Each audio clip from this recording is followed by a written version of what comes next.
there any public comment? Yes, sir. All right, thank you. All right, we'll move to the approval section. Item number 1, workers' compensation insurance renewal.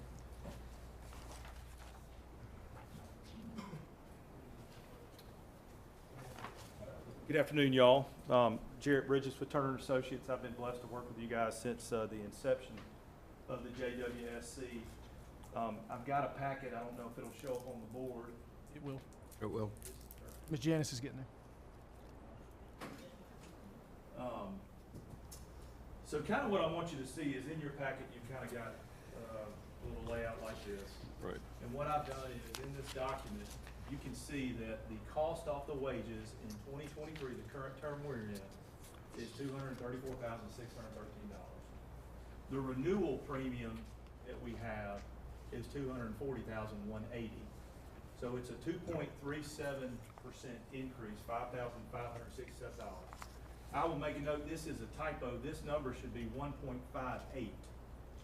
And that's important because the experience mod takes a snapshot of 3 years of y'all's performance and losses, and it has a 1-year buffer. So the current term we're in now is not calculated in this formula. And anytime this number is over a 1, there is a debit applied to your workers' comp premium. So currently we have a 39% debit applied to the premium. In the renewal, we actually have a 58% debit. What I'll show you here is you can see what this is in this number right here.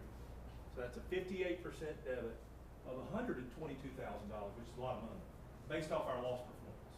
Okay, and I'll go a little bit in the details on that in a minute. The one thing I want you to see that is awesome for the joint water sewer, you guys have done a great job with this carrier. They've got a good relationship.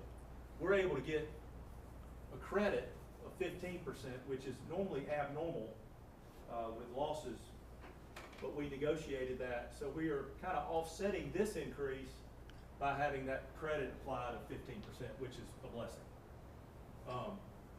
And then you get a premium discount. So that's kind of how you get to 240.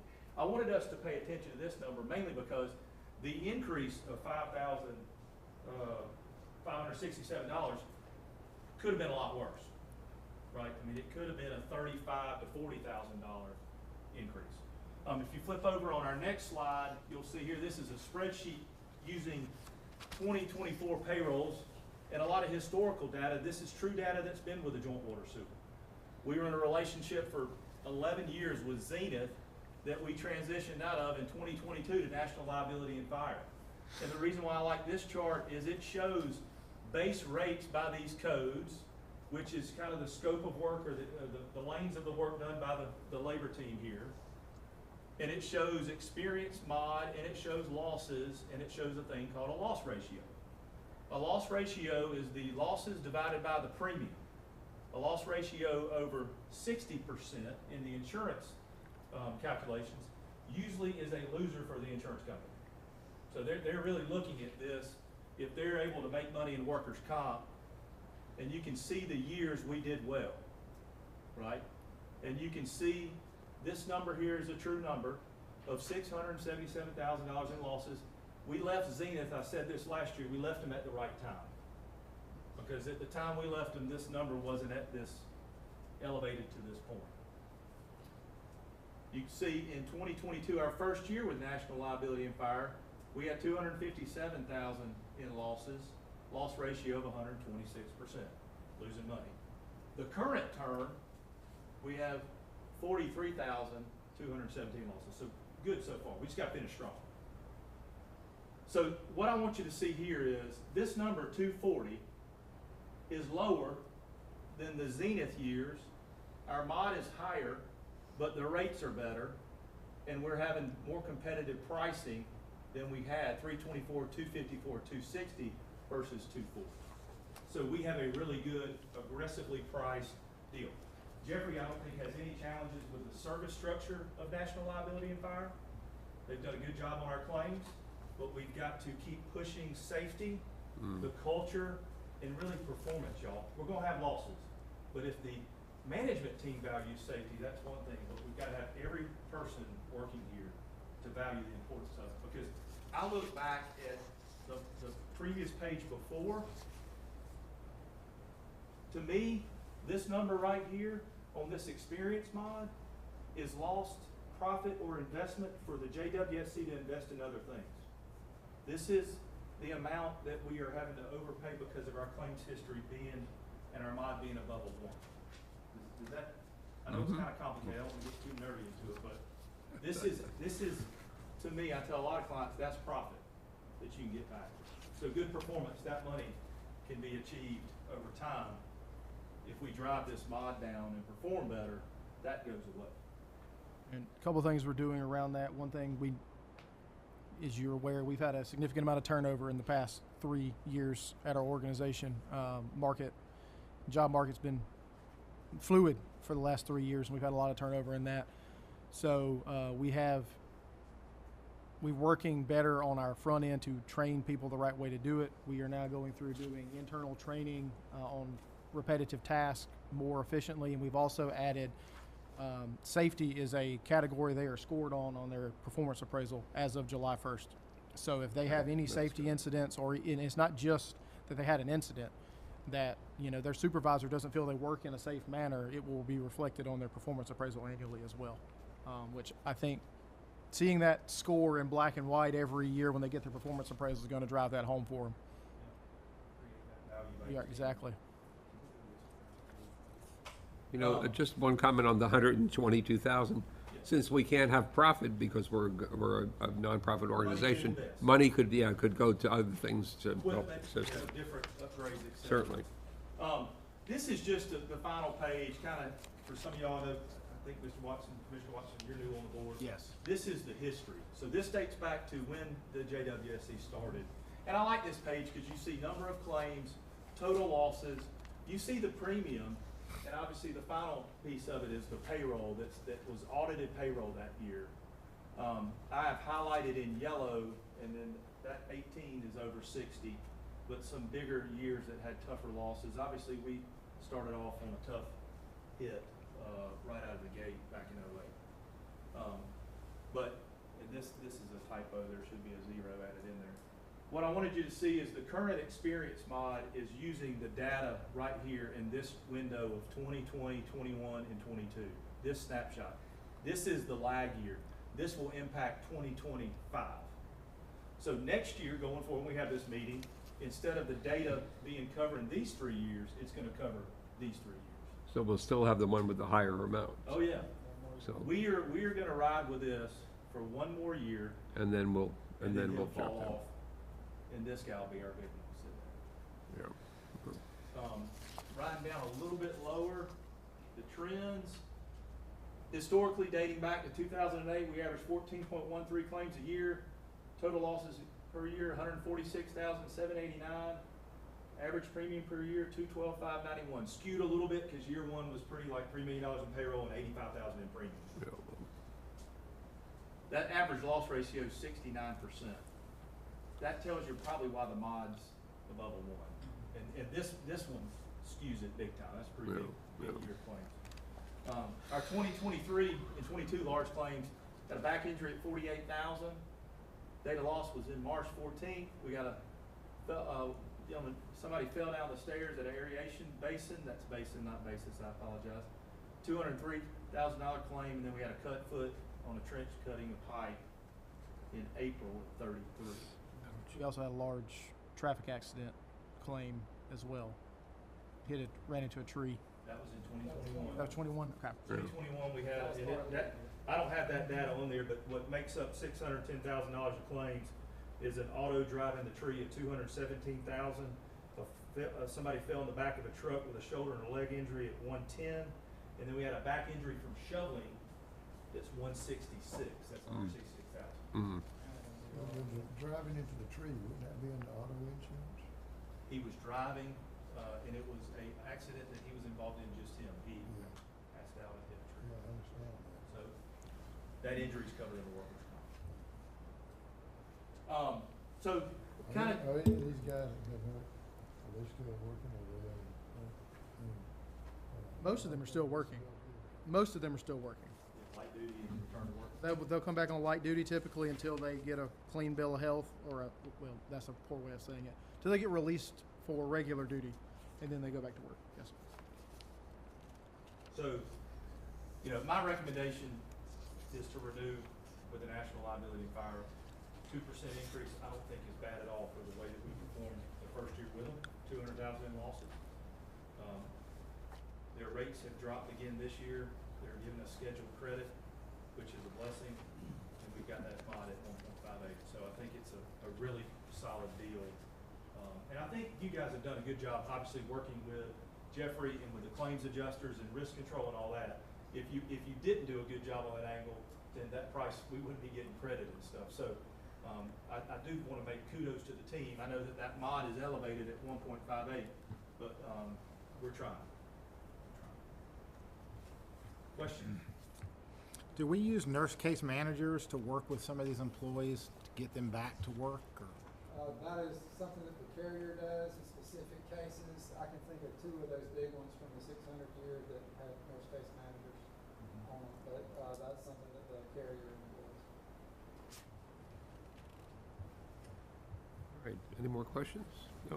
All right, thank you. Thank you. I'll entertain a motion.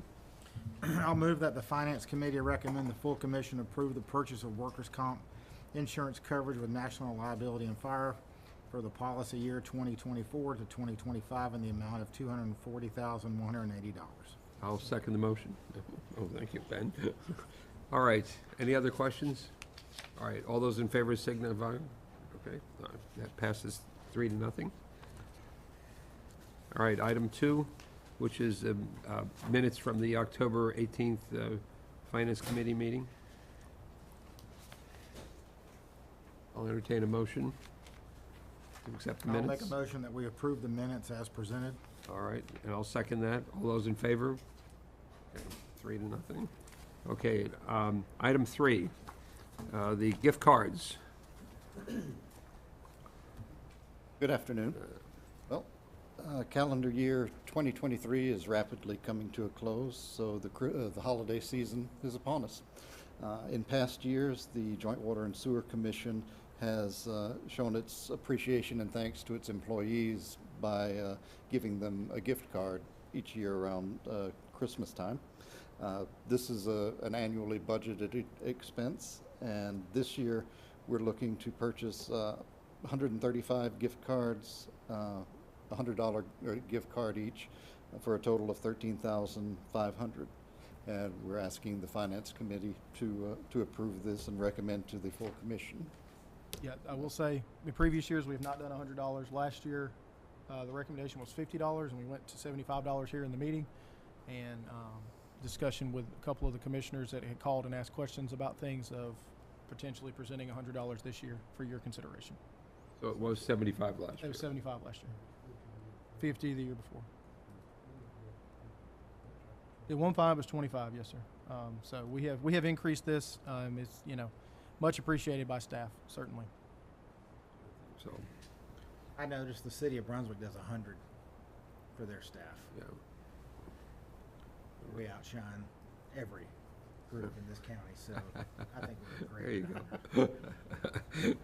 We have budgeted for 100. Yes, sir. We haven't budgeted. All right, you want to do the motion? I'll make a motion that the Finance Committee recommend that the full commission review and approve providing employees with a gift card in the amount of $100 to Walmart. The total number of gift cards will be 135 for a cost of $13,500. I'll second the motion on that. Any discussion? No? All those in favor? 3-0. If this is approved tomorrow at the full commission, these will be distributed with the first payroll in December. Perfect. Excellent. All right, item number 4 is the contract award, Dunbar wastewater WPCF construction materials testing services. Yes, sir. This was discussed at the Facilities Committee meeting. What this does is for the new clarifier that's being installed at Dunbar Creek, there's some auger cast piles that are being driven for that, and also some additional concrete work and things. And so the design build contractor does not have anything in his contract right now in order to provide third-party inspection services. Given the critical nature of this installation, we requested they get an estimate for providing third-party services, and that has been received from Terracon out of Jacksonville. This is a budgetary amount not to exceed $34,190. They will bill at the hourly rate depending on hours spent here. So The request is to approve this. This is bond funded, and to approve this in the amount of not to exceed amount of $34,190. All right, this is, we discussed this at length in the Facilities Committee. We need a motion here. All right, I'll move that the Finance Committee recommend that the full commission enter into a contract with a not-to-exceed budget of $34,190 with Terracon Consultants for the inspection and testing services for the clarifier construction at Dunbar Creek WPCF. All right, and I'll second that motion. Is there any discussion on this matter? Is that the same motion we had in the first meeting? I don't think it is. It should be. Was it Terracon? Okay, all right, want to make sure. All right, I don't get too creative with changing things around. okay. Any discussion on this matter? Obviously, this is a critical part of the Yes. construction, so it's very much needed, so. All right, all those in favor signify by, all right, that passes 3-0. All right. Ms. Wilson with your financial reports, please. Thank you, Ms. James. Good afternoon, Commissioners. Before us is the financial statements as of October 31st, 2023. Page 1 and 2 make up our balance sheet. We have a strong balance sheet, not a lot to mention today, other than I'll just notate that our total current assets are a little over $11 million.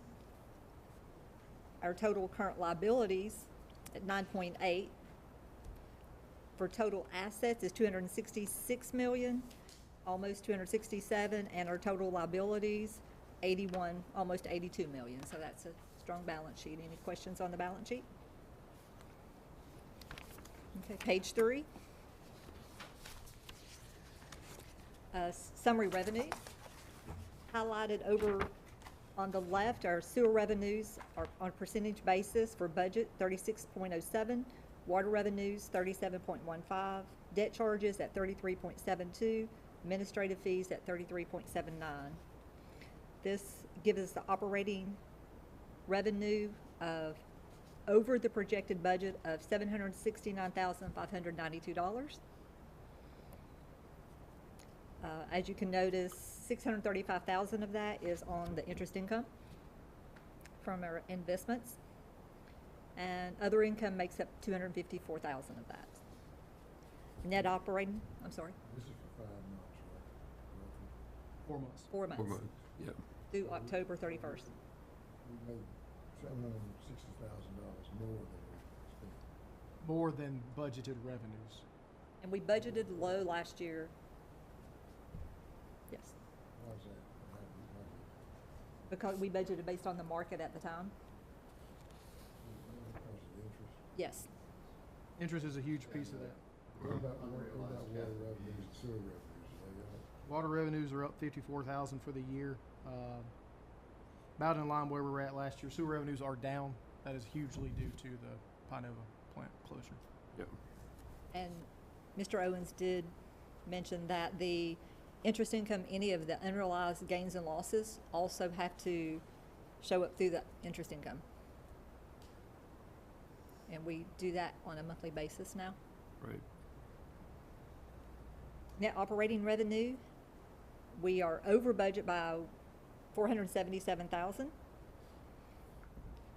At the bottom, we have capital fees, $528,000 to date. Our SPLOST revenues are showing $596,217. Again, I will mention that SPLOST started in April, so April, May, and June were recorded in last fiscal year. This is the July and August receipts from the SPLOST. August, About a 2-month lag, yeah. yes. So, excuse me? About 250 to 300 per month. It varies, I right, think it was depending on the collections. 271 this last month, 271. Right. So, I mean, seasonally, purchasing seasonal, so the SPLOST Right. is somewhat seasonal. December's usually a pretty good month. I was gonna say so, yeah. So the August collections were sent to the state in September and then redistributed to the county and to the different organizations in October. So we have that 2 to 3 month lag. Right. To date, the JWC total, let me back up, the total county collections as of the check that we just received in October, $15,366,568, so almost 15.4 million. JWSC's allocations, almost 1.5 million. Any questions? Loss collections are running ahead of projections. Projections, yeah. Any comments or questions on page 3? On to page 4. Expenses by division. Operating expenses, we are over projected budget by $1,246,000. Our purchase orders, which are encumbered at $1,581,000. If you take the POs out of the equation for this, we are under budget on expenses by $335,000. Okay. So bear that in mind. Our net revenue before capital gains or loss, we're at $669,541, and again, that is taking into consideration the purchase orders. If we took out the purchase orders, our operating revenue would be 1.1 million. I appreciate you doing that. It makes it clearer, you know, so. Any questions on expenses? Purchase, you said purchase, Orders. Purchase orders, those that we made, but we've not gotten. yes. Well, yeah, we haven't gotten the product yet, or we haven't got invoiced. It's a But timing issue. They're typically for a year, and so they're Some open, of them so are, they're. a lot of them the are whole- annual things, right, capital yeah. purchases, things like that. And some of those cross fiscal years, so bear that in mind. Right, If we yeah. have the whole annual budget in there for something, it'll roll over to the following year. For instance, water production puts in an annual purchase order for phosphate and chlorine, and they bill against that. When they get an invoice, instead of putting in a new purchase order every month, they just go against that allotment each month. And something like the maintenance contract for this grounds, I think it may run Yeah, April to landscaping March. contract, generator repair, generator maintenance contracts, all that stuff has annual contracts that are included. So they may run from April 1st to March 31st. Okay, on to page 5 and 6, supplemental schedule of cash balances. Revenue utility account at 3.2 million. Our group insurance, we have that minimum $50,000 balance. We did have to book a payable at the end of the month, which is why it's showing 17,000. That was reversed out the first invoice received in November. So that's back up to 50,000 And we pay that how frequently? every Friday, Every Friday. weekly, yes. So we receive information from the third-party administrator, Yes. and then we pay them. Invoice giving us not specifics, Oh, we get the but total. claim amounts. Just the total. Yeah, no, I understand that. It'll say like a claim in this, but it won't say, it'll just be just a generic claim number with an amount. And we pay that, brings it back up. If we split a month, like we did in October, the end of the month, the beginning of the month, that's the reason we owed Okay, that little Right. payable. okay. Thank you. Bond trustee for the construction fund and debt service. I'm still waiting to hear back from US Bank about the 17,000 that's remaining in the debt service to see if we can move that into bond sinking fund. But we also do have a interest payment due on December 1st and December 30th on the two bonds, so they may just take that 17,000 out and then the remaining amount out of our bond sinking fund. Yes, the 2017 and the 2021. 2 bonds, 2 G loans, that's correct. We did make another draw request on the bond this week, and we received those funds yesterday, so that will shift down by another 432,000 for next month. So we are making progress on using our funds. Page 6 for SPLOST. She was talking about the bond draw, the Dunbar project, when we get invoices for that, sometimes they're significant. Yes. So it Right. draws it down quickly. Right, yeah. SPLOST account, again, the 1,879,000.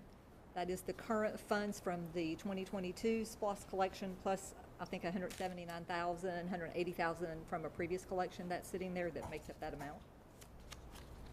Our total cash and investments, 79,707,985. We're currently investing 51.5 million in investments. Page 7 is just a quick summary of those securities, or the cash and equivalents and the fixed income. And what are we doing as the bonds mature? Are we transferring the, yeah, As they mature, they get reinvested in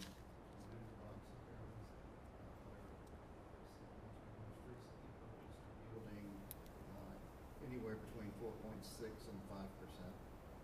which is significantly higher than what it was? You can see down, if Yeah. you go down that list, things we used to be investing in that were 1.25, 2.5%, Right. et cetera. A little further down the list, you see the 4.66% yield to market items. One of them is maturing in 26, 5.88. So, slowly but surely working our way into higher performing investments. Looks like we have a lot coming up next year too, that are, Are we doing that in-house or somebody doing that for us? We work with our Synovus rep on that.